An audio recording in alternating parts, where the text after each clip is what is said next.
know fathers are appreciated and needed? Come on, but the importance of fathers is very, very needed in our society. If you have a strong father, you have a strong household. If you have a strong household, you have a strong community. If you can have a strong community, you can have a strong city. And when you have a strong city, you can have a strong nation.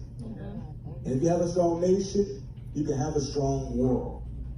But it all starts with the foundation of fatherhood. Why is fatherhood important? Because when we look at the statistics of according to the Census Bureau, it says 19.7 million children, that's 1 in 4, live without fathers in the home. That's a problem, ladies and gentlemen. Because one thing about a father, he brings instruction. A father brings guidance. A father brings balance to any home. But when we look at what the reports talk about, research shows that when a child is raised in a father-absent home, he's 4 times greater to be impoverished. And when I read that, that's a problem for me. Because when I believe that we serve a God who's able to prosper anybody, I say the devil is a liar. We got to get fathers back to the homes and back into the lives of children. Now, when I read again, it says they're more apt to have behavior issues. They're more likely to commit crime. It says they're 7 times more likely to become pregnant as a teenager. It says they're more likely to face abuse and neglect. And that is even child abuse. And they're more likely, it says, to use drugs and alcohol. They're more likely to be obese children. And it shows that they're 2 times more likely to drop out of school. And I said, Lord, all because of a father not being in their lives. That's a problem, ladies and gentlemen. But I want to tell all the fathers, happy Father's Day, but I want to encourage you, fathers, that we need you. We need you because our world needs you. Sometimes we can think that it's all about us in life, but how many know it's about you and what you're pouring out into someone else? And sometimes a father can pour, but sometimes children, you got to listen.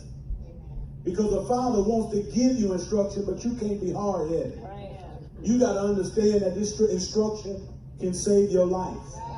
This instruction can keep you from danger.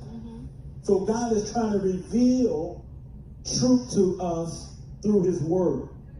When I look at Proverbs, it talks about the heart of a father speaking to his son.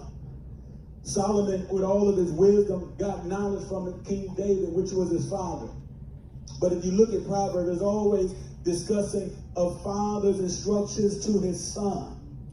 And there's so much wisdom for this life that we can obtain, that we must understand that God is looking for you, fathers, to pour out into the lives of others. So we have to be men again, because how many know that it's a lot of teachers out here, but God is looking for fathers. Even spiritual fathers. I need spiritual fathers to rise up, not just natural fathers. And you got to shepherd somebody. Come on, don't get intimidated by no son, but you got to learn to pour in. You got to learn to give what God has given you. How many know what you got ain't just for you? Come on, what you've learned in this life ain't just for you today. You ought to pour it into somebody else's life. Don't let folks just figure life out and they bumping their heads all in the wrong end of life and going down roads that you know are be harmful and kill them. You got to understand that you've been sent with the wisdom to pour into our young people. We can't look at the news and say, oh, I don't know what's wrong with them. No, they're looking for a daddy. They hurt. I mean, know people hurt people, hurt people. And how many know they're looking for their father?